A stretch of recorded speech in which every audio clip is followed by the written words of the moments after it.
il y a beaucoup d'enfants qui ne prennent même pas une langue étrangère pour cet examen-là. Et quand vous arrivez à A-level, qui est l'équivalent du bachillerato, eh bien, il y a 4% d'enfants qui prennent une langue étrangère. Donc là, je m'assieds et je crois rêver, quoi.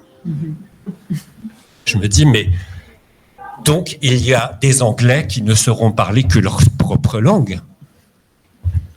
Alors là, je comprends le Brexit. Hein. Si vous voulez, il y a c'est simple à comprendre, quoi. C'est l'isolationnisme dans toute sa grandeur.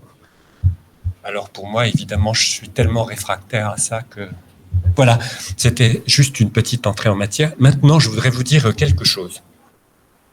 Cette conférence, je devais la faire avec vous il y a 1 an et demi, au 2e semestre de l'année universitaire, avec par conséquent un point commun entre vous et moi, c'est le fait qu'il y avait eu un cours de linguistique française diachronique complet.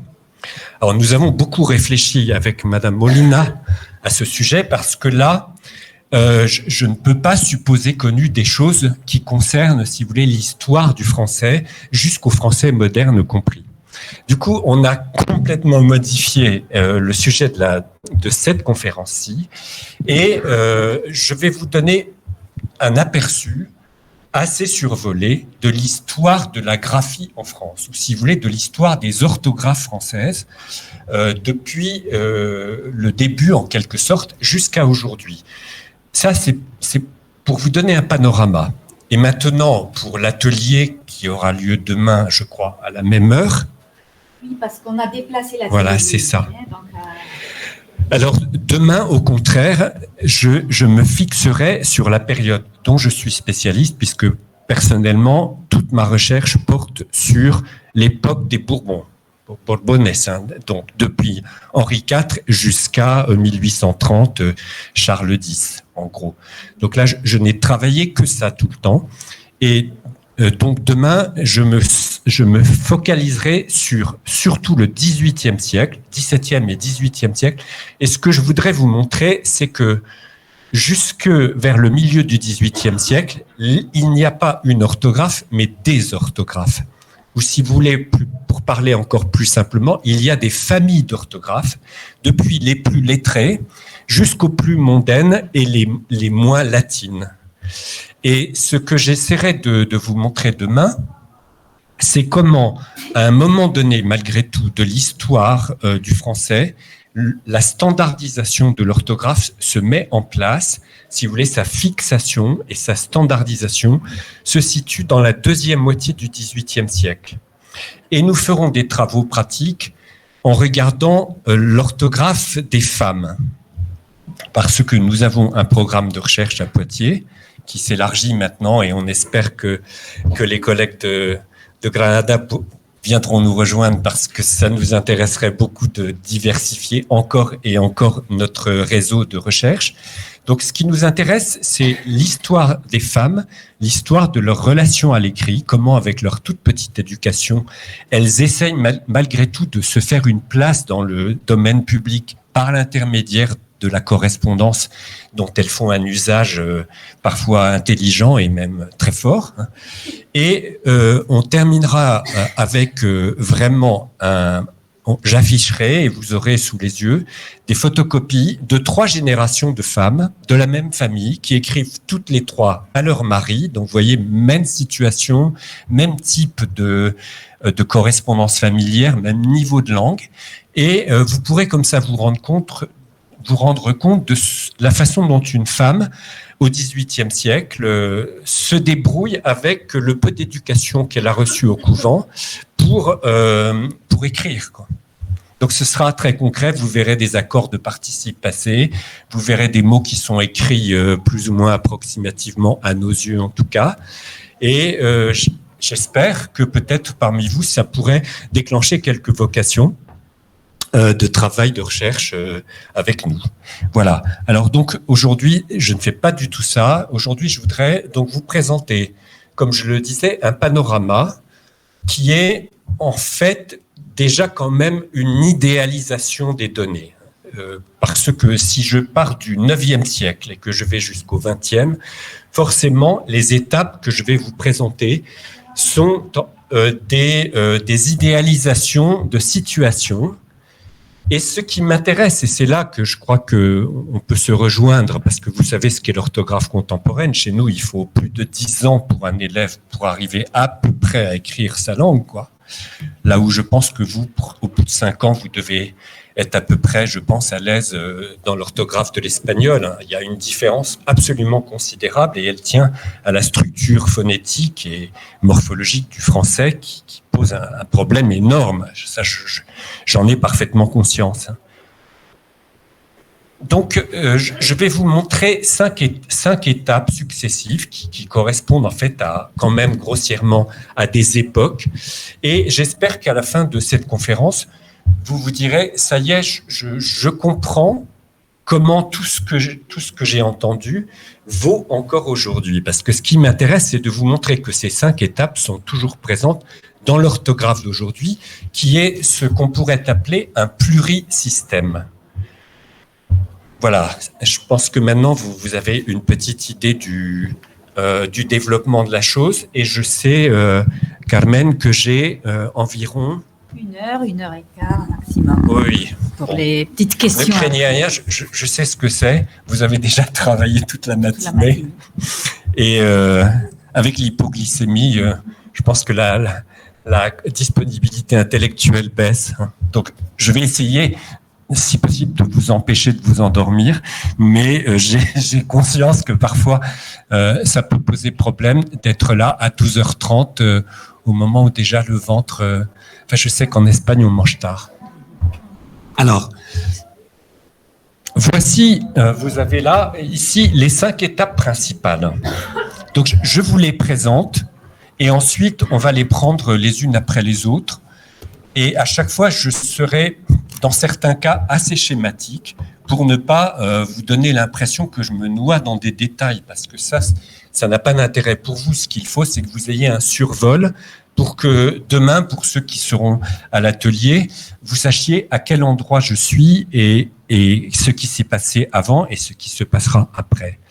Donc, très tôt, là, je parle vraiment du 9e siècle, il sera question tout d'abord de la divergence dialectale que représente si vous voulez, l'arborescence du latin, c'est-à-dire qu'à un moment donné, de ce latin qui est diversifié, extrêmement diversifié sur le territoire de la Romagna, petit à petit vont se dégager des dialectes italo-romans, des dialectes hispano-romans et des dialectes gallo-romans. Ça sera la première phase qui va déjà poser un certain nombre de problèmes de transcription de ce français, qui n'en est pas encore un. Pour moi, si vous voulez, le français à proprement parler ne commence véritablement que vers, en gros, sous Louis IX, c'est-à-dire autour de 1370. Avant, c'est assez difficile de dire qu'il existe une langue française au sens où nous l'entendons véritablement. Ça serait un autre sujet que cette question de l'institution, en quelque sorte, d'un dialecte de prestige qui est le français et qui va prendre, si vous voulez, un statut de langue interrégionale et internationale ensuite. Ça, c'est un autre sujet. La deuxième étape, c'est, et ça, vous voyez, j'en suis sûr en phonétique historique avec Madame Molina, c'est l'érosion considérable des mots français, ou disons des mots gallo-romans, par rapport à d'autres langues, qu'elles soient ibéro-romanes ou italo-romanes. Je vous prends un exemple qui est effrayant, c'est le mois d'août, qui se dit quand même, qui est très syllabique chez vous, agosto, et qui... il y a encore des Français, j'ai fait des tests, il y a encore des Français qui disent le mois d'août. Et il y en a qui disent le mois d'août. Et il y en a qui disent où. Là, il y a encore un territoire de variété phonétique, mais voilà, vous voyez ce que je veux dire lorsque je parle d'érosion phonétique, c'est-à-dire qu'en gros, le Augustus latin devient agosto en espagnol, et chez nous, ça devient ou, c'est-à-dire une seule voyelle. Il y a une érosion absolument considérable, ça c'est sûr. Et ça va avoir évidemment des conséquences considérables sur l'histoire de l'orthographe française. La troisième étape, c'est ce que j'appelle la tendance docte, c'est-à-dire la tendance savante, mais aussi la tendance au prestige. Ce que j'aborderai à ce moment-là, c'est comment une classe privilégiée de la société de l'Ancien Régime élabore une orthographe, ou si vous voulez plutôt une graphie, qui va refléter à la fois une tradition de l'étymologie et du prestige. Et ça, je pense que si vous avez compris cette phase-là, vous comprendrez ce que je dirai demain. La quatrième étape, c'est le rêve d'une langue parfaite. Là, on est à la fin du XVIIIe siècle. Je vous parlerai notamment de l'accord du participe passé, parce que c'est peut-être le point culminant d'une espèce de fantasme de langue parfaite qui, à certains égards, pose tout de même problème aujourd'hui. Et enfin, je vous parlerai de la momification, c'est-à-dire de ce moment après la Révolution française, où pratiquement il n'est plus possible de faire bouger l'orthographe. Donc, l'une des idées que je défendrai aujourd'hui et que demain je vous montrerai, c'est que pendant tout l'Ancien Régime, enfin ce qu'on appelle l'Ancien Régime, vous êtes d'accord, c'est-à-dire l'époque des rois, la variabilité de l'orthographe était une chose normale. Et par conséquent, vous pouviez avoir des dictionnaires qui reflétaient des orthogrammes variés. À partir du 19e siècle, tout se passe comme si c'était devenu impossible de faire bouger l'orthographe française. Vous avez des tentatives, elles n'aboutissent pas. Vous avez vraiment une fixation et on pourra ensemble, si j'ai un peu de temps à la fin, on pourra peut-être se poser la question de savoir pourquoi c'est si attaché à la civilisation française, cette question de l'orthographe. Là, il y a des résistances qui sont... je crois qu'il faudrait psychanalyser le pays pour aller chercher cet arrière-plan qui empêche absolument tout mouvement, ou presque. Voilà, est-ce que c'est clair? Donc, ces 5 étapes, maintenant, je vais les passer en revue. Je me trompe, excusez-moi. Alors, j'ai besoin d'un terme, un concept, si vous me permettez, qui est ce qu'on appelle la biunivocité. Ça, c'est le rêve d'une langue écrite parfaite. Vous avez l'ensemble des phonèmes du français, et puis on rêve d'avoir pour chacun des phonèmes d'une langue, un stock de signes graphiques qui soit dans une relation biunivoque ou de stricte réciprocité, c'est-à-dire qu'un phonème n'a qu'une seule transcription, et à l'inverse, le signe graphique n'a qu'une et une seule contrepartie orale. Je pense que je me fais bien. Alors évidemment, dès que vous avez dit ça, vous dites on est vraiment très très loin du compte en français. Vous avez de la chance en espagnol d'être beaucoup plus près de cet idéal-là. Pour nous, c'est Mars, quoi. Il faudra envoyer une sonde. On est astronomiquement loin d'un idéal de réciprocité. Alors, première période, donc, cette divergence dialectale. Je vais vous montrer un croquis, surtout, c'est une schématisation absolument outrancière, mais ça n'a pas une grande importance. Vous voyez ce que j'ai mis là, cette espèce d'épi de blé. Cela représente de façon plus que schématique, mais complètement idéalisée, un latin qui est à la racine, là, et qui... dès l'époque classique, à l'époque de Cicéron, etc., a déjà des variétés à la fois diastratiques et diatopiques variées. Et à mesure qu'on avance dans le temps, et pour nous, en zone gallo-romane, c'est vers le 9e siècle que c'est vraiment très net, vous avez des dialectes gallo-romans que j'ai représentés, vous voyez ici vers le haut, par ces trois épis. Et puis, pardonnez-moi hein, pour le reste, j'ai mis à gauche une sorte de mouvement vers la zone italo-romane et à droite un mouvement vers la zone hispano-romane. Dès cette époque-là, un premier problème se pose, c'est-à-dire lequel ? Vous avez un stock fermé de signes graphiques qui viennent du latin.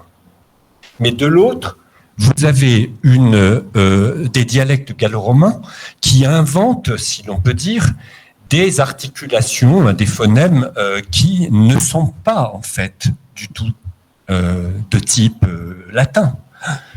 Si on avance dans l'histoire du français, évidemment, les nasales n'ont aucune transcription possible en latin. Pas plus que, par exemple, le V, qui n'existe pas en latin, du moins dans le latin le plus académique de l'époque. Évidemment, ce E muet, enfin le schwa, comme on dit en linguistique générale, n'a aucune transcription possible en latin. Donc, voilà où commence un divorce. Et je voudrais vous indiquer une première invention qui commence chez vous, en Italie, comme chez nous, qui est un système pour essayer de discriminer la bonne lecture d'une lettre difficile à lire. C'est ce qu'on appelle l'adscription.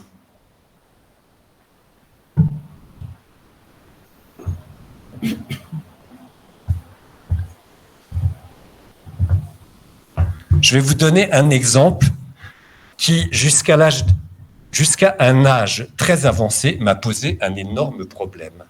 Voici un mot français.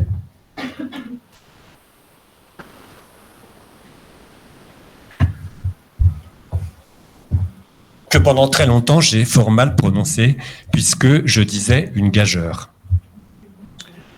Or, la bonne lecture, c'est gageure. Donc, mon mauvais découpage était le suivant.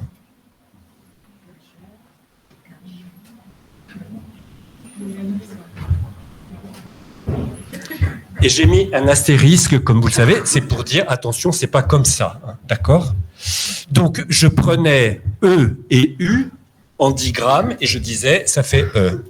Mais c'est pas du tout comme ça qu'il faut le lire. C'est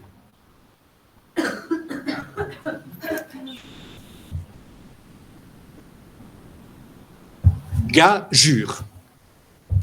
Et là, maintenant, vous allez comprendre ce qu'est l'adscription. C'est que, comme le G est polysémique, c'est-à-dire que, selon le contexte, il peut se lire ge ou je. Devant un U, ça ferait gagure. Si vous voulez que ce soit gagure, vous allez adscrire une lettre muette. Jusque-là, vous me suivez ? Seulement voilà, je vais vous donner un autre exemple et vous allez comprendre à quel point l'adscription est quand même un phénomène risqué. Pourquoi ? Parce que je vais vous mettre deux mots français et vous allez comprendre à quel point c'est tout de même risqué.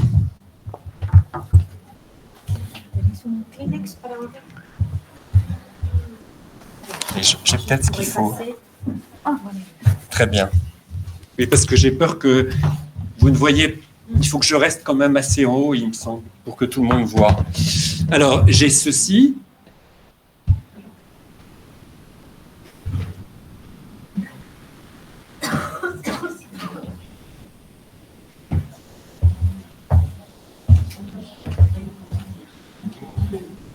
Donc, l'aiguille, je pensais aguja en espagnol. Aguja. Ça se prononce aiguille. Mais ça ne se prononce pas anguille, mais anguille. Alors maintenant, je pense que vous comprenez le problème de l'adscription qui est mon premier propos et que j'appelle, si vous voulez, le bricolage de la première période. On fait ce que l'on peut, mais avec les risques que vous voyez. Pourquoi ? Parce que aiguille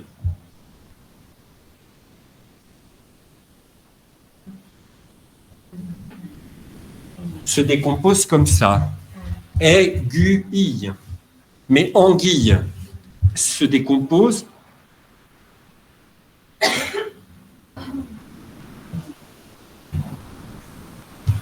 pense que vous comprenez maintenant ce qui se passe. C'est-à-dire que c'est le même problème que tout à l'heure à propos du mot que j'avais cité. C'est-à-dire que ici, le U est une lettre adscrite qui évite qu'on dise une angille. Je me fais bien comprendre. Si vous mettez un G devant un I, vous dites une angille. Comment faire pour dire prononcer ge et pas je? Vous adscrivez un U. Seulement, ici, c'est une lettre adscrite, et là, c'est un vrai phonogramme. C'est-à-dire que ça a une contrepartie dans l'oral. Aiguille. Aiguille. Est-ce que jusque-là, c'est clair?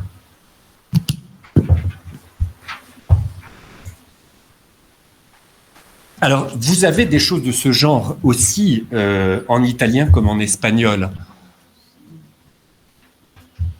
Donc, le problème, il est commun à presque toutes les langues néo-latines.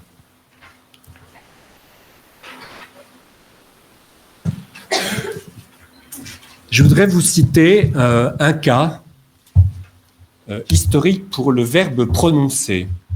Au passé simple, vous avez eu une première orthographe qui est celle-ci. Jusqu'à ce que la cédille apparaisse. Et aujourd'hui, le passé simple s'écrit ainsi. Qu'est-ce que c'est que ce E? C'est une lettre muette adscrite qui dit ne dites pas prononca, mais dites prononça. Jusque-là, je pense que ça va. Donc, je ne veux pas trop m'apesantir sur ce premier bricolage. Je pourrais en parler très longuement.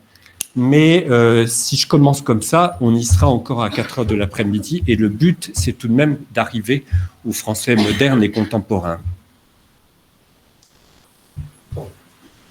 Voilà, ça c'est... Vous aussi, je pense que vous bricolez. Vous voyez, par exemple, pour coger, vous avez la jota, mais à un moment donné, vous passez avec la... Ça se dit la ré?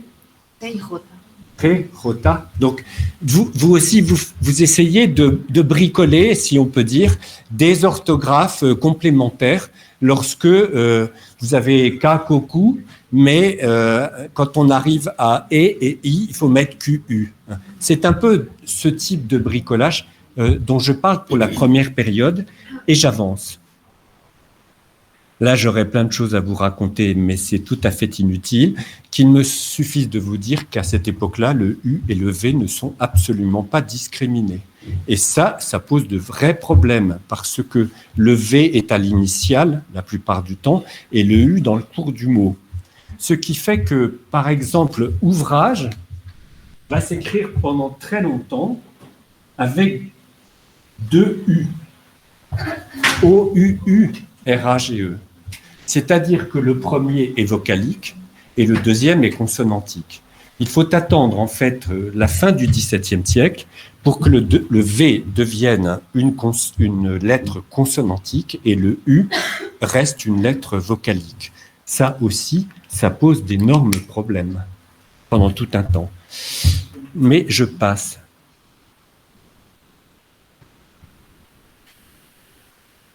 Voilà. Alors, comme ces problèmes d'adscription, vous l'avez vu, sont malgré tout problématiques, apparaîtra à partir du XVIe siècle pour nous en France et dans d'autres langues aussi, le fait de mettre des signes diacritiques soit au-dessus, soit en dessous de la lettre problématique. Donc, les accents aigus, graves et circonflexes, la cédille sont en fait, et pour vous, la rota, c'est-à-dire un i à queue, tout ça, ça vise à désambiguiser, autrement que par une lettre adscrite, un caractère qui reste éminemment polysémique. Est-ce que vous comprenez polysémique? C'est-à-dire qui peut se lire de façon différente.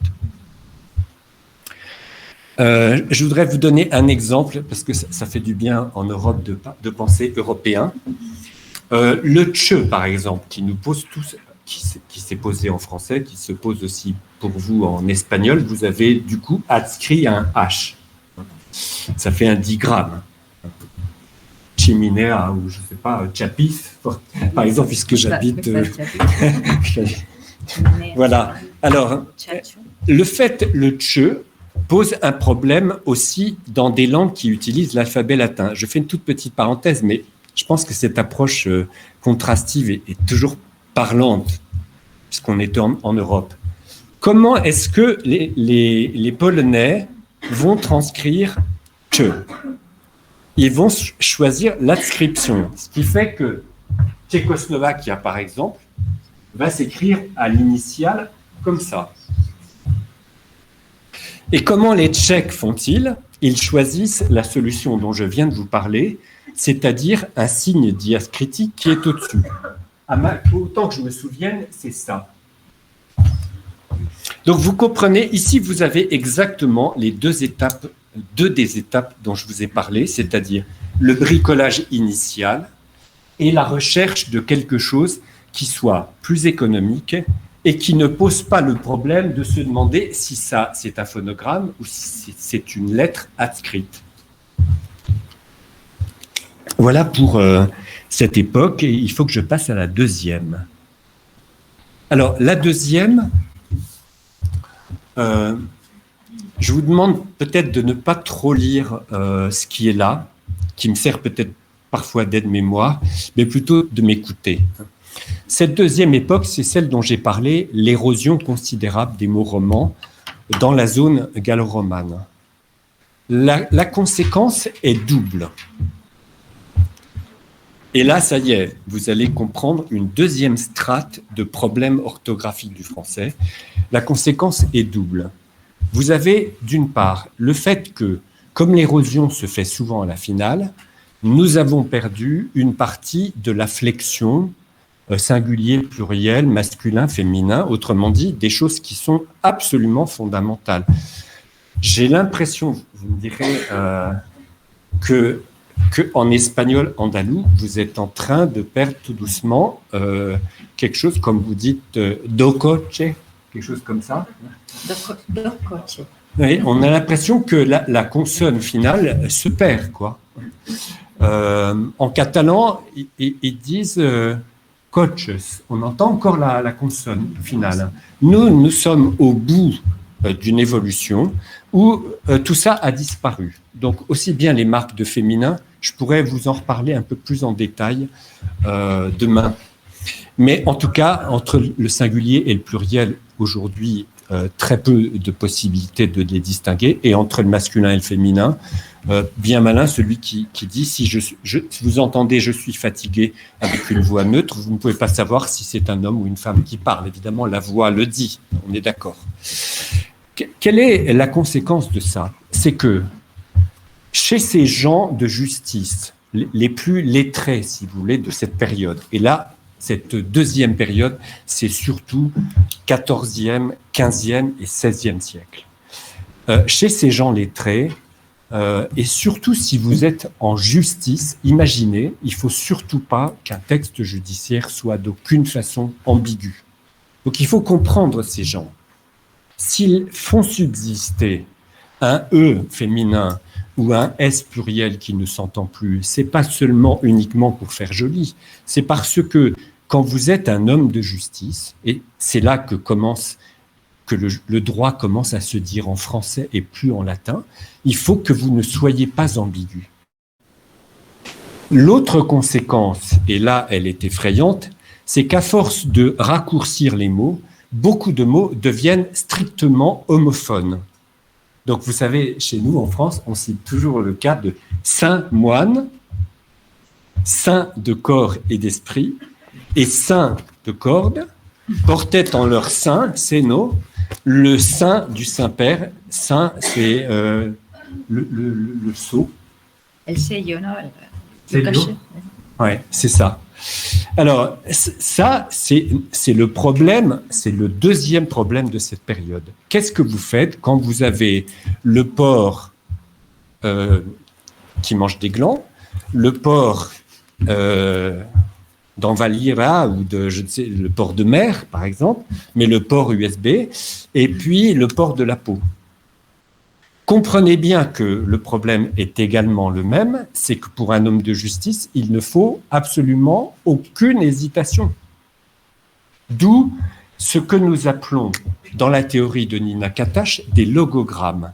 C'est-à-dire que le mot écrit présente une particularité graphique qui fait qu'immédiatement, vous vous dites, c'est la conjonction de coordination, c'est le pronom relatif. Admettons, aujourd'hui, ça c'est le moi, et ça, c'est l'arbre qui donne, vous savez, ces petits fruits rouges à Noël. Donc ça, je pense que maintenant, vous saisissez que ce n'est pas seulement un caprice, mais c'est le fait que, comme le français à cette époque-là, en dehors d'être une langue de la conversation pour un tout petit nombre de gens, et surtout la langue de l'administration royale et de sa justice, il faut dans toute la mesure du possible qu'une décision de justice ne prête pas à confusion. Jusque-là, je me fais comprendre. Alors, c'est ce que j'appelle la tendance conservatrice. Donc, il y a par exemple des diphtongaisons comme celle-ci et celle-là, qui deviennent homophones. Monophtongaison et homophonie stricte. Évidemment, si vous continuez à écrire comme ça et comme ça, on peut dire que c'est purement une espèce de tradition inutile. Oui, mais reste que, dans un certain nombre de cas au moins, cela permet visuellement de voir immédiatement de quoi il s'agit. Alors, bien sûr, vous me direz, ça c'est un nom, la Bena, et ça c'est ce qu'on dit Bana. Oui, c'est ça. Et ça, c'est un adjectif. Donc, en principe, ça, contextuellement, les choses sont élucidées, mais quand même, c'est ça qu'il faut comprendre. Je passe à la troisième période. Je saute ça, on en a parlé. Et j'arrive à la troisième partie, donc je pense que je suis dans les temps. Pour que ce soit, qu'on puisse après avoir un peu de conversation si nécessaire. Je passe à ce que j'appelle la troisième strate. J'aurais très bien pu dire la troisième étape. Mais ce qui m'intéresse de vous montrer, c'est que à chacune de ces différentes étapes, il y a encore aujourd'hui des phénomènes que l'on peut retrouver. Excusez-moi, avant de passer là, je vous donne un exemple, peut-être un des rares que je voudrais absolument illustrer avec vous. C'est le cas du mot « clé ». Pourquoi ? Parce que c'est l'un des rares mots français que vous pouvez écrire de deux façons différentes. Que voici.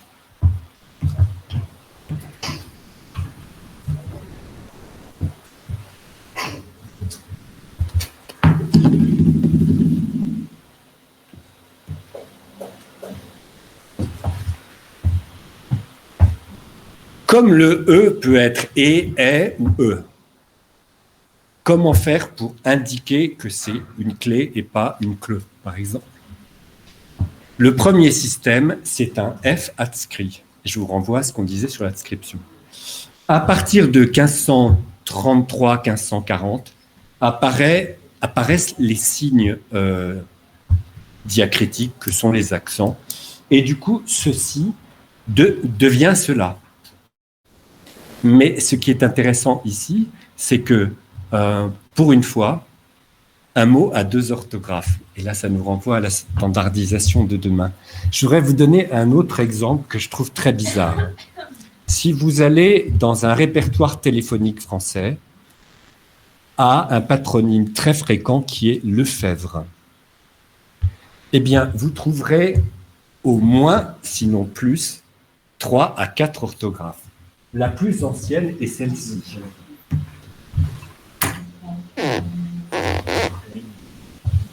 Et tout le monde croit que c'est le Fébure.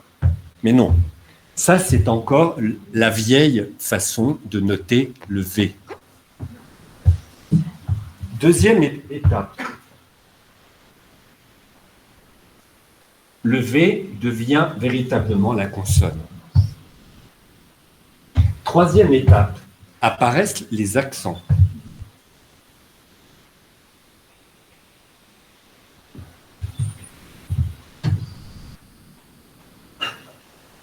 Enfin, il y a des lefébures qui sont en fait des lefèvres qui s'ignorent.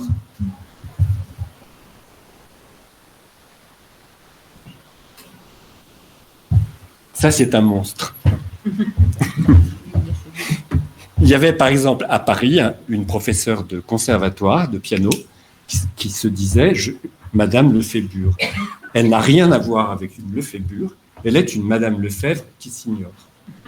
Donc, vous voyez, là je ne peux pas entrer dans le détail, mais il y a plein d'adscriptions ici. Là, le V apparaît, c'est déjà plus simple, parce qu'on sait que ce n'est pas un U, c'est un V. Et là, petit à petit, on peut supprimer l'inscription parce que l'accent nous dit c'est est et pas E. Voilà. Et maintenant, j'en arrive à la période que j'appelle les tendances savantes. Et je vais m'asseoir un peu. Bon, mais je vais parler avec ça parce que c'est mieux. Je crois qu'il y a moins de remue-ménage. Alors, nous entrons dans une période qui est surtout, si vous me permettez, surtout le XVIe et le XVIIe siècle. Et là, je vais surtout vous parler des RH, des TH, des PH et des Y. Et là, il faut que je contextualise un tout petit peu, ne craignez rien, je ne vais pas vous faire un cours d'histoire française de A à Z. D'abord, ce n'est pas ma spécialité. C'est clair pour tout le monde, j'écris quand même. Hein. RH, TH, PH et Y. Bon, alors, évidemment, je ne peux pas ne pas parler de mon prénom parce qu'il est tellement... Vous êtes des gens simples.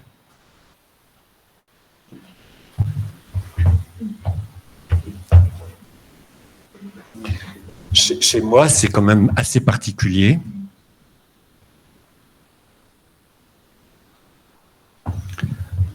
Alors, ça, c'est grec jusqu'au bout des ongles. Ça, c'est ce qu'on appelle un digramme grec. Mais après tout, ça se prononce aussi bien que Felipe. C'est toujours Philippe. Et ça tient au fait que le mot grec a 2 pi. C'est 2 lettres pi. Mais je ne prononce, personne parmi mes proches ne me dit « Bonjour Philippe ». Autrement dit, cette géminée n'est qu'étymologique.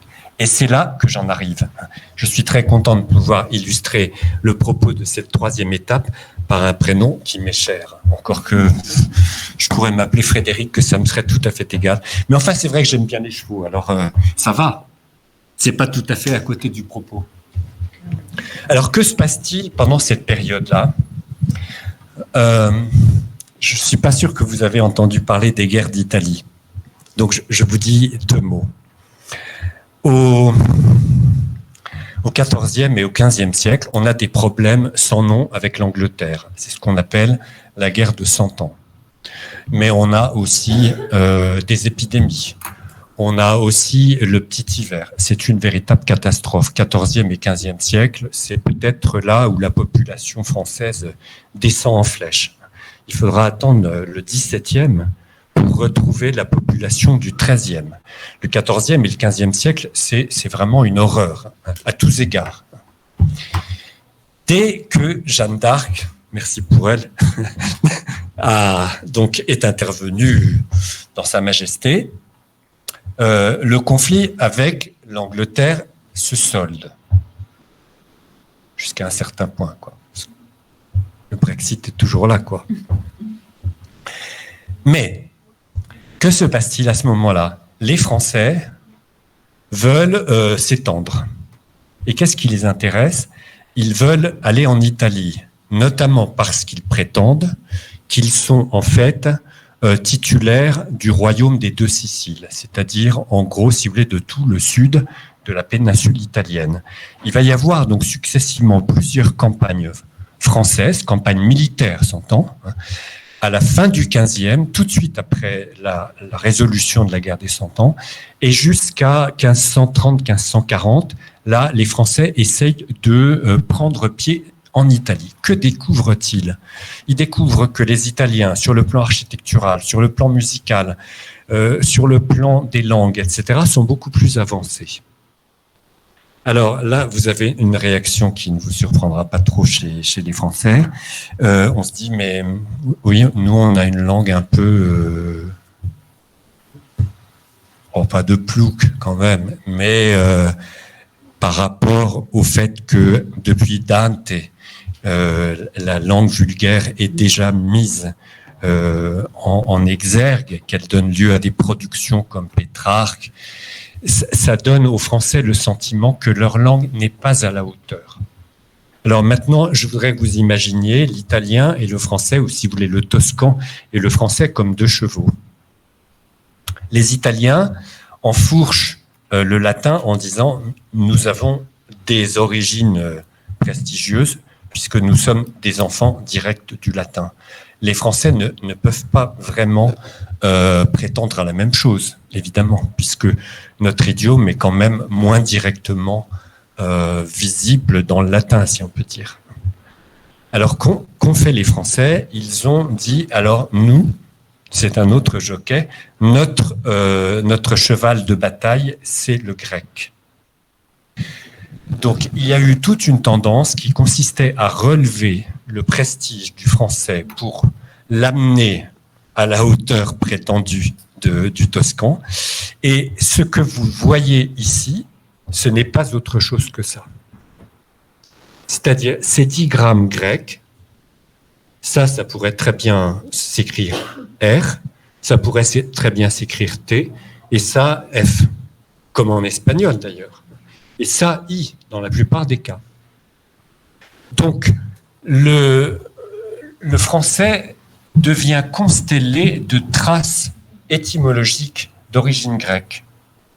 Et ça, comme vous le savez encore aujourd'hui, c'est effectivement un problème constant, puisque aussi bien hier qu'aujourd'hui, le problème est le même.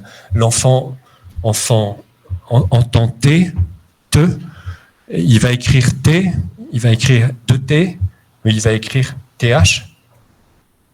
Ça pose problème. S'il entend théâtre, voilà, c'est TH et c'est pas T. Alors, demain, je pourrais vous dire que certains dictionnaires de la fin du XVIIe siècle écrivent déjà théâtre comme ça.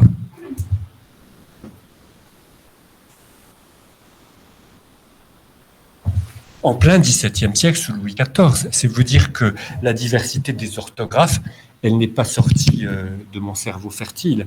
Elle est dans les dictionnaires du temps. Ça, c'est l'orthographe de Richelais. Hein. Mais au même moment, Furetière écrit TH. Vous voyez, c'est vraiment une époque où coexistent des orthographes. C'est ce dont je parlerai demain. Voilà, on a vu ça. Et alors, évidemment, quand je pense à physionomie, comme je vous l'ai mis ici, je crois, vous voyez le mot physionomie à la française et à l'italienne comme à l'espagnol, physionomia, vous n'avez aucune trace de cela. Donc, c'est très coûteux sur le plan cognitif, ce genre de choses. Mais il faut comprendre que ça correspond à une phase où vous avez une affirmation de plus en plus forte que la langue française est une langue culta, qu'elle est raffinée, qu'elle a des origines prestigieuses. Voilà, ça coûte cher, ça nous coûte cher en termes d'apprentissage, mais ça se comprend très bien dans une période d'affirmation d'une couronne, vous savez, qui a quand même eu du mal à s'affirmer, hein. Si vous voyez ce qu'était le domaine royal au XIIIe siècle, c'est pas du tout la République française, c'est tout petit encore. Et vous avez à côté, évidemment, l'ensemble des Habsbourg, d'Espagne, etc., au XVIe siècle, qui s'entourent. Donc la France, c'est pas un pays qui était naturellement un pays forcément puissant, parce qu'il était très morcelé. Il y a là une espèce de recherche de se muscler soi-même. Et maintenant, je passe à... Ouais, je vais pas vous parler de cœur. C'est dommage parce qu'il y a évidemment l'opposition entre le cœur l'organe et puis le cœur, on dit coro en espagnol. Oui. Bon, je peux pas. Et maintenant, j'en arrive à la 4e étape, qui est la recherche d'une langue parfaite. C'est exactement le prolongement de ce qu'on vient de dire. Mais ça va encore plus loin. Vous avez une gamme de grammairiens au XVIIe et au XVIIIe siècle qui vont pousser et raffiner les relations orthographiques à l'extrême. Je vous ai donné ici quelques exemples pour que vous compreniez les choses. Toujours dans l'esprit du prestige, il s'agit d'affirmer le fait que le français est naturellement, moi ça m'amuse beaucoup, je souris, mais bon, vous pouvez sourire aussi parce qu'il y a de l'arrogance derrière tout ça. Maintenant, c'est tellement dépassé. Mais l'idée est que le français doit être une langue qui est ontologiquement la plus représentative du mouvement naturel de l'esprit. Alors, on fait tout un tas de spéculations. On dit par exemple, oui, le sujet, verbe, objet, qui est notre syntaxe par excellence, c'est celle qui place déjà ce dont on parle, et ensuite, selon le mouvement naturel de l'esprit, arrive le prédicat. Voilà par exemple un type de raisonnement qu'on trouve très couramment pour prouver que par rapport à l'allemand, qui est bien sûr à mépriser un peu, nous avons un ordre syntaxique qui correspond au mouvement naturel de l'esprit. Ça, évidemment, on ne parle pas d'orthographe ici, mais c'est pour vous donner un tout petit peu l'esprit du temps. Il s'agit d'affirmer à temps et à contre-temps que cette langue est un idiome qui mérite d'être au-dessus des autres parce qu'il est ontologiquement parfait. C'est complètement faux, c'est un mythe, mais ça marche assez bien. Alors, que se passe-t-il? Vous voyez que ça va donner des choses comme ça. Évidemment, c'est pas très gros, excusez-moi. Hein.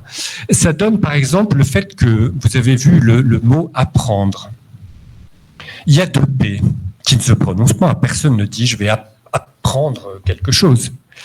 Le premier P indique qu'il y avait une préfixation qui était « ad », prendre, et que par assimilation, ce D est devenu un P. Bon, d'accord. Mais alors pourquoi est-ce que apercevoir, qui est exactement sur le même principe, n'emporte qu'un?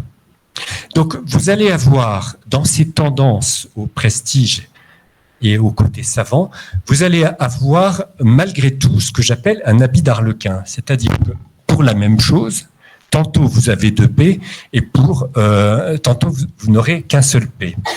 Mais il y a quand même là l'affirmation d'une langue qui note à l'écrit non pas ce qu'on entend, mais des traces de prestige par exemple, des traces morphologiques perdues.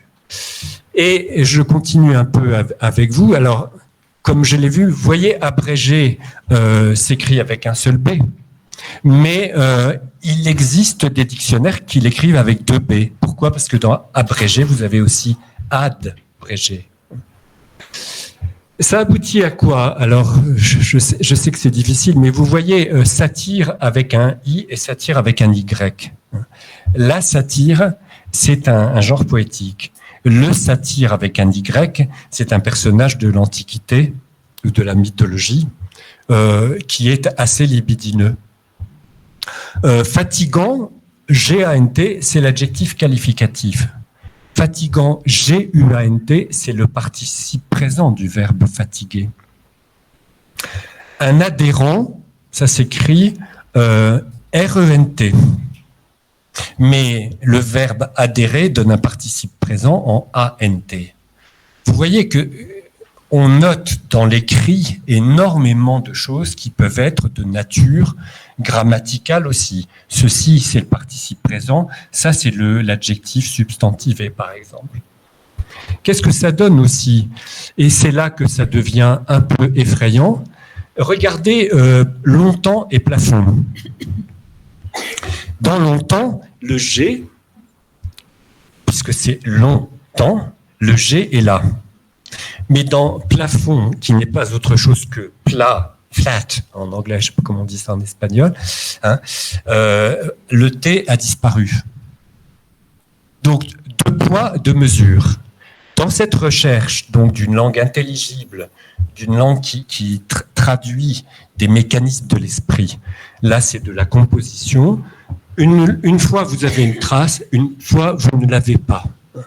Donc cette tendance-là, elle est à l'œuvre dans le français, langue de prestige, langue d'intelligence, langue d'intelligibilité, mais elle est à l'œuvre d'une façon aléatoire, c'est-à-dire que les dictionnaires de l'académie, ça ne gêne absolument pas les académiciens d'écrire, mettons, fantasque avec un F, donc de faire, si vous voulez, la transcription avec F, et un autre mot d'origine grecque est écrit avec PH. Donc, c'est assez erratique et ça donne le résultat que vous connaissez, c'est-à-dire qu'il faut une bonne dose de mémorisation des formes, donc charge cognitive très forte, pour y arriver. Je voudrais vous donner un dernier exemple, c'est le cas de dessin, qui se prononce évidemment dans les 2 cas de la même manière, qui a exactement la même origine étymologique. Sauf que cette graphie nous renvoie à dibujo, et celle-ci à disegno, non, un dessin. Oui, c'est ça. Alors, donc vous avez tout de suite, d'après la configuration graphique, vous savez s'il s'agit de dessiner ou s'il s'agit d'avoir un projet, un dessin. Le dessin de cette conférence, c'est par exemple de vous initier à l'histoire de l'orthographe française. Alors, je pense que j'ai peut-être un petit peu de temps. J'ai commencé à -20. Non, mais c'est très intéressant de parler du participe passé. Alors là, j'en arrive au sujet. Là, ça, c'est le point culminant de l'obsession de l'intelligibilité, que nous sommes une langue intelligente. Il s'agit de l'accord du participe passé. Alors, avec l'auxiliaire avoir en espagnol, et c'est vrai aussi en roumain, le participe passé est complètement invariable. Et pour un linguiste comme moi, évidemment, c'est absolument normal, puisque il s'agit en fait d'un verbe à un temps composé qui fait bloc, quoi. Et il n'y a plus aucune trace d'une relation attributive avec un objet direct quelconque. Alors, ce que je vais vous raconter en un instant, l'histoire de ça. Si je me reporte au XVIe siècle, vous avez absolument de tout avec l'auxiliaire avoir. Donc, vous avez des accords avec le sujet. Parfois, l'accord est fait, parfois, il n'est pas fait avec un objet antéposé. Parfois, il est fait, parfois, il n'est pas fait avec un objet postposé. Et encore au début du XVIIIe siècle, le secrétaire perpétuel de l'Académie, c'est vous dire que c'est pas n'importe qui, dit « Je ne traiterai pas de solécisme ». Il le dit, hein, c'est un terme. Alors, solécisme signifie une faute caractéristique de français. Il dit « Je ne traiterai pas de solécisme ». Quelqu'un qui accorderait ou n'accorderait pas avant ou après.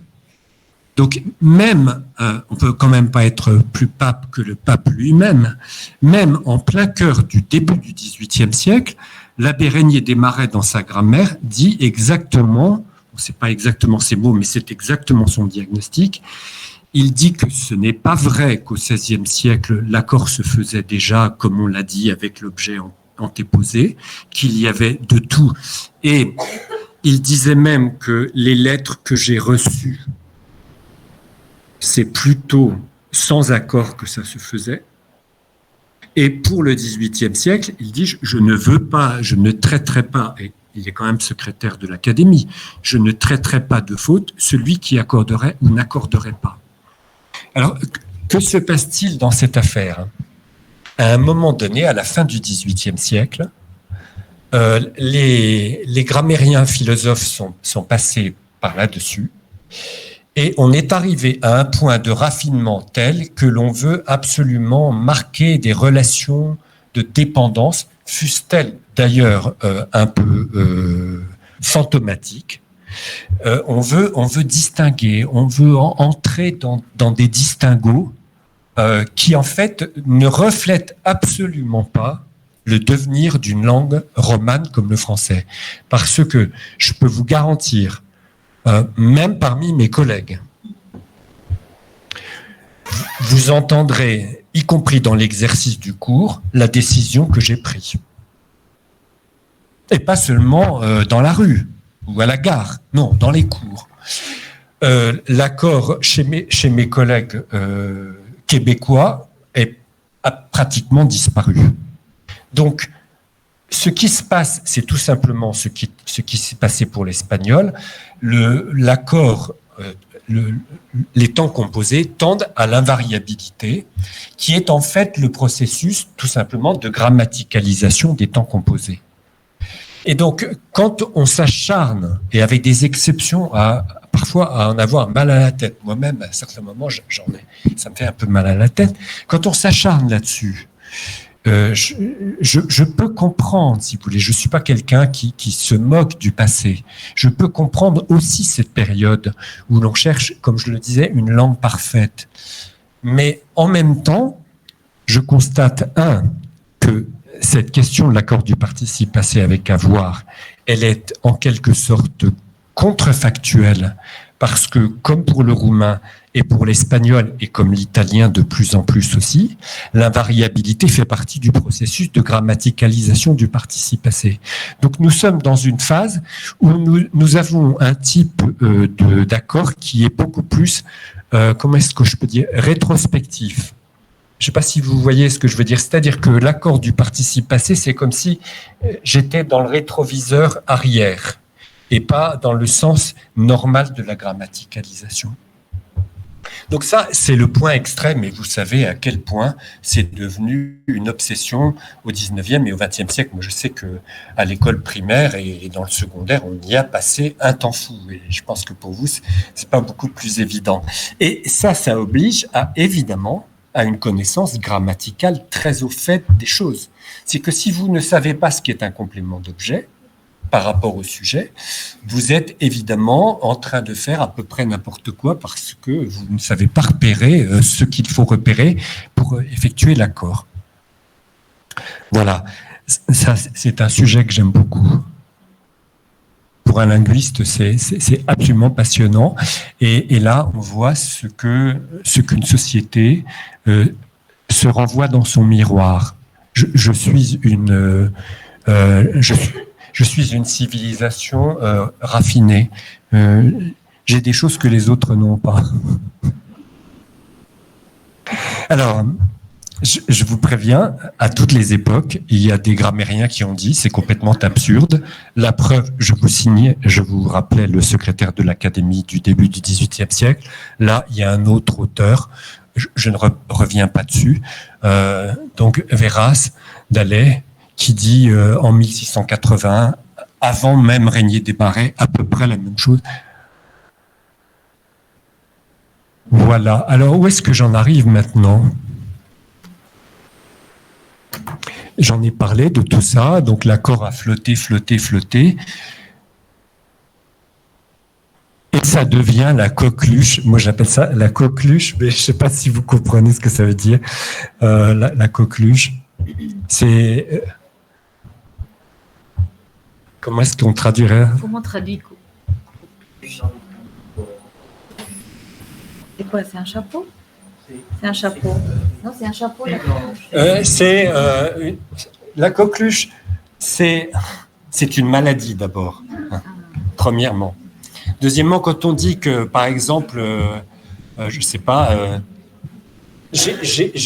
Admettons que, et ce qui est vrai, j'ai vu le dernier film de François Ozon et j'en parle à tout le monde. On dira que c'est ma coqueluche actuelle. Vous voyez, c'est l'obsession, c'est le truc qui vous reste tout le temps dans la tête. Alors, je pense que je vous lis ce que j'ai écrit.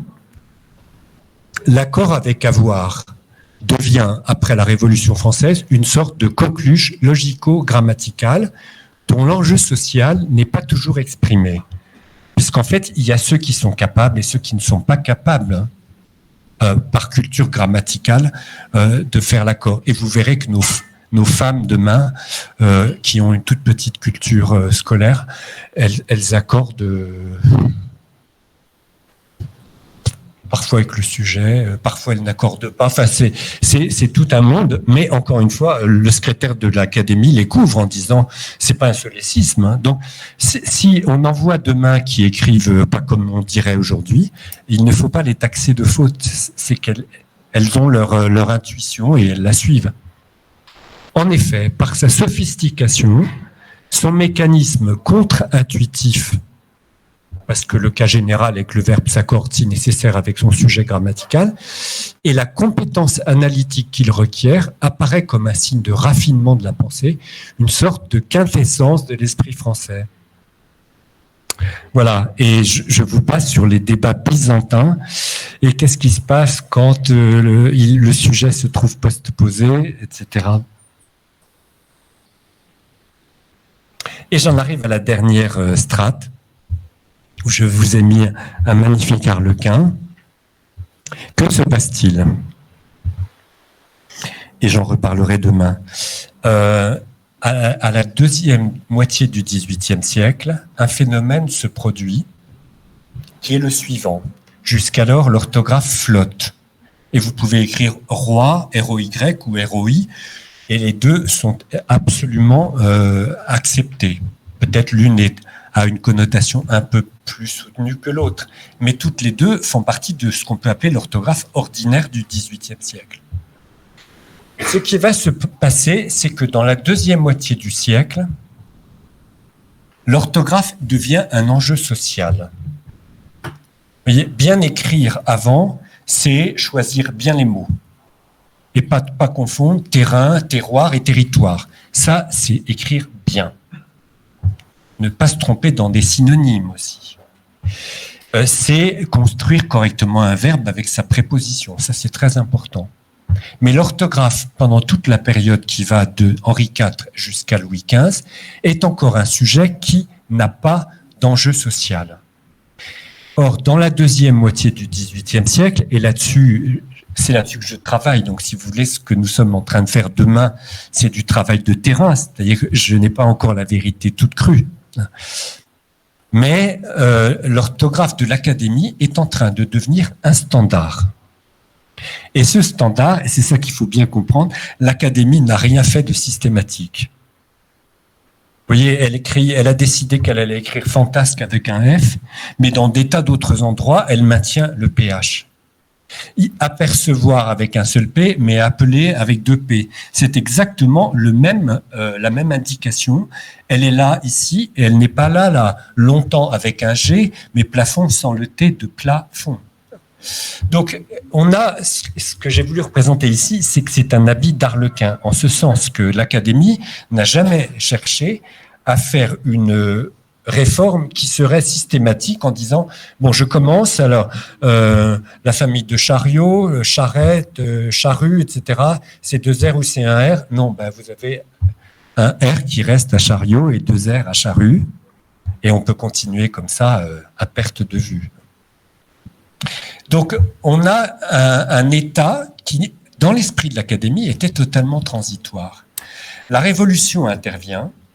Et là, il se passe un processus que j'appelle la momification. C'est-à-dire qu'à partir de 1800, après l'affaire napoléonienne, en gros, il devient de plus en plus difficile, voire impossible, de modifier véritablement l'orthographe de la 4e édition de l'Académie en 1762. Donc en 1835, qui est la 5e édition, il n'y a qu'une seule vraie réforme, c'est le fait que les imparfaits et les conditionnels qui s'écrivaient OIS, OIS, OIT s'écrivent désormais AIS, AIS, AIT. Ça, c'est systématiquement mis en place par l'Académie. Heureusement, parce que ça faisait déjà une bonne trentaine ou quarantaine d'années que Voltaire avait déjà proposé cette graphie. C'est ce que j'appelle la momification. Autrement dit, j'en ai pratiquement terminé. Je pense que je suis comme ça dans les temps. La belle est au bois dormant, vous savez, comme le conte. Si on peut dire que cette belle orthographe du XVIIIe siècle est plutôt ce bel arlequin est complètement endormi, c'est-à-dire que chaque fois qu'on essaye de régulariser certaines séries en disant bon, allez, mettons oignon, ça se prononce pas oignon, donc on va écrire O-G-N-O-N, ce que l'Académie a proposé. Je suis à peu près sûr que tous les professeurs continuent toujours à compter une faute si on écrit oignon comme ça. Et vous avez énormément d'accents circonflexes qui normalement sont tolérés depuis la réforme de 1989-90, mais en fait, dans les faits, on continue allègrement, y compris moi d'ailleurs, à mettre des accents circonflexes qui ne sont pas absolument indispensables. Donc j'espère que ça vous a donné un aperçu. Ce que je voudrais en conclusion, c'est que vous compreniez comment le bricolage de la première période est encore actif aujourd'hui. Comment l'érosion phonétique de la deuxième période est encore active aujourd'hui sous la forme de S qui ne se prononce pas ou de E qui ne se prononce pas. Vous voyez, c'est ça. Comment une écriture savante et désambiguisatrice, on l'a encore aujourd'hui. Comment les tendances prestigieuses et la revendication d'être une langue héritée du grec se voient encore dans les TH, les RH, etc. Prenez par exemple le terme ritmo en espagnol ou en italien, que vous écrivez très, très normalement R-I-T-M-O et que nous sommes obligés d'écrire R-Y-T-H-M-E. Là, c'est peut-être le cas le plus extrême. Et puis cette momification dont je parlais, excusez-moi, j'ai oublié, cet aspect de la langue parfaite, dont le point culminant est peut-être la question de l'accord du participe passé, est encore là aujourd'hui. Quant à la momification, elle est évidente. Je pourrais vous parler d'une tentative de réforme du début du XXe siècle qui n'a eu aucun écho. Ensuite, vers le milieu du XXe siècle, il y a eu 2 commissions successives mandatées par le ministère de l'Éducation nationale qui ont fait des propositions qui sont restées dans le tiroir, rien n'a changé. Quant à celle de 89-90 du XXe siècle, c'est ce que j'appelle une montagne qui accouche d'une souris. En revanche, ce qui est incroyable, c'est que normalement, si vous écrivez 1990, vous devez mettre 1000-9-100-4-20-10. Alors, je vous laisse à penser, quand vous avez un traitement de texte qui est comme Word, c'est-à-dire que vous avez un seul mot graphique, il ne sait pas quoi faire. Ça ne tient pas. Alors, vous avez une espèce de cheminée blanche, là, sur la ligne, et après, il va à la ligne pour arriver à placer cet énorme diplodocus orthographique. Donc, c'est vraiment très étrange. Je voudrais vous donner un dernier cas. Ça, c'est très typique. Au moment de 89, donc en 1989-90, lorsque 10 linguistes prestigieux ont dit il faut pour le 200e anniversaire de la Révolution que nous fassions un effort pour que l'orthographe française soit plus à la portée de tout le monde, y compris de ceux qui l'étudient en Afrique et ailleurs, un académicien a téléphoné à un de mes collègues qui est maintenant décédé, qui s'appelle Pierre Lartema, qui était professeur à l'université de Paris-Sorbonne, et lui a dit « Monsieur, est-ce qu'on peut écrire événement avec un accent grave ?» Alors il a dit « Mais écoutez, je n'y vois aucun inconvénient, bien au contraire, parce que le premier « et » est fermé et le deuxième est ouvert. » Mais ça a posé un problème énorme. Ils avaient des cas de conscience. Est-ce qu'ils pouvaient faire ça? mettre un accent grave sur la deuxième syllabe. Mon Dieu, quelle difficulté! Évidemment, la moyenne d'âge, comme vous le savez, est de l'ordre de, j'ose pas dire, mais 78 ans parmi les académiciens d'aujourd'hui, alors qu'au XVIIIe siècle, les académiciens avaient une moyenne d'âge de 38 ans par là. Vous avez une différence considérable. Donc le XVIIIe siècle a été très marchand à généraliser les accents, mais aujourd'hui, si vous avez 80 ans, vous êtes bien attaché à ce qu'a été le français de votre enfance, ça se comprend. Voilà, j'en ai terminé, en espérant que ça vous permettra, du moins pour tous ceux aussi qui viendront demain, quand on va commencer à travailler sur l'orthographe des femmes. Là, demain, je parlerai de la diversité des orthographes au XVIIe et au XVIIIe siècle, et je vous expliquerai comment on s'aperçoit que dans la mentalité des gens, ils intériorisent l'idée que l'orthographe académique devient un standard. Et là-dessus, je dis un mot parce que là encore, je dis souvent que j'apprends la moitié de mon métier à l'étranger et je le dis très sincèrement. C'est un collègue de Séville qui m'a apporté sur un plateau une magnifique preuve, c'est-à-dire, ça c'est Manuel Brunia Cuevas, il nous a apporté au colloque où était Madame Molina le fait que les dictionnaires espagnol, français, espagnol, au début du XVIIIe siècle, préfèrent l'orthographe assez simple de Richler. Donc chaque fois qu'ils le peuvent, ils prennent des orthographes qui soient les plus assimilables pour des hispanophones. Mais à partir de... Donc c'est par exemple le cas, je crois, du dictionnaire El Sobrino, qui est au début finalement très en faveur de la simplification. Et à partir de la deuxième moitié du XVIIIe siècle, c'est absolument frappant, c'est ce qu'il a montré, c'était lumineux, c'est que les dictionnaires français, espagnol, français de la deuxième moitié du XVIIIe siècle s'alignent sur l'orthographe de la 4e édition. Qu'est-ce que ça veut dire? Ça veut dire que les spécialistes de dictionnaires bilingues ont compris que la mentalité a changé et que ce que l'Académie a choisi devient un standard et qu'ils ne peuvent plus se permettre de proposer des orthographes certes plus simples, mais qui n'ont plus d'autorité.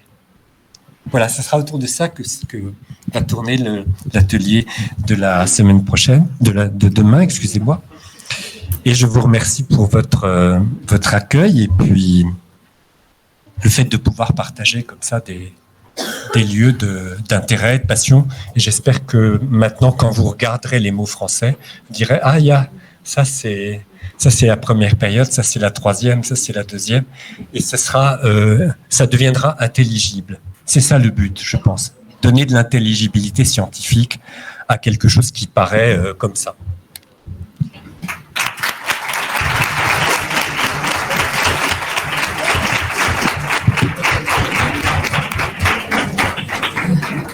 Voilà, on vous remercie infiniment de cette belle conférence. J'espère que cela nous a donné beaucoup de pistes, d'idées.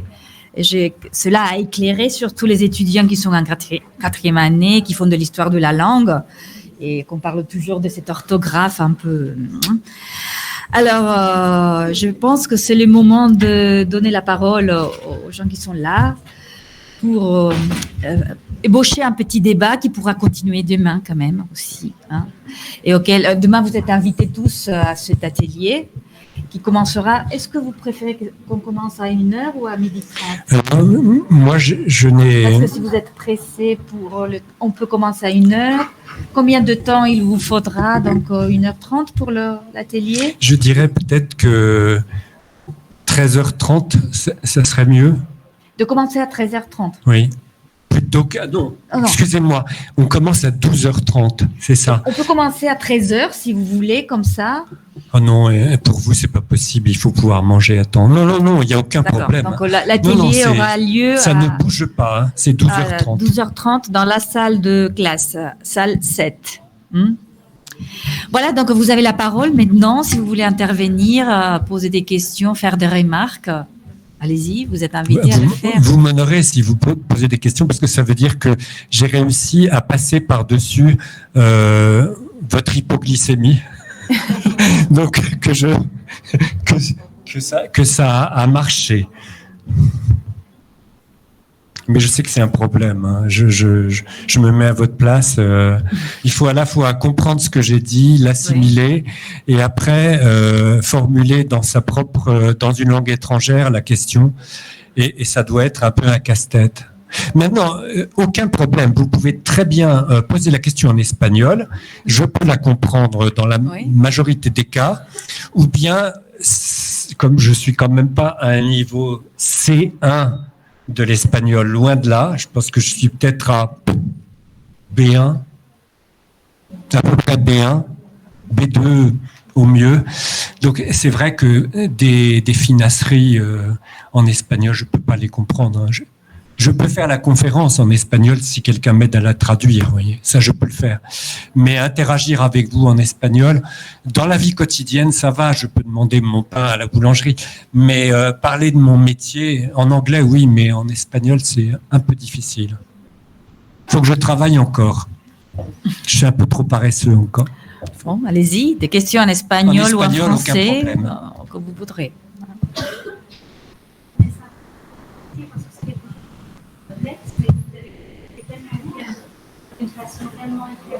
Le micro. Hein? Oui.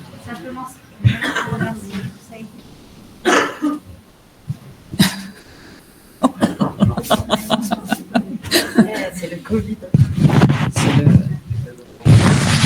Donc, voilà. Donc Lina est professeure de langue française. Donc elle enseigne l'accord du participe passé à nos étudiants. Hein. Je tenais simplement à vous remercier parce que c'est quelque chose de tellement complexe que vous avez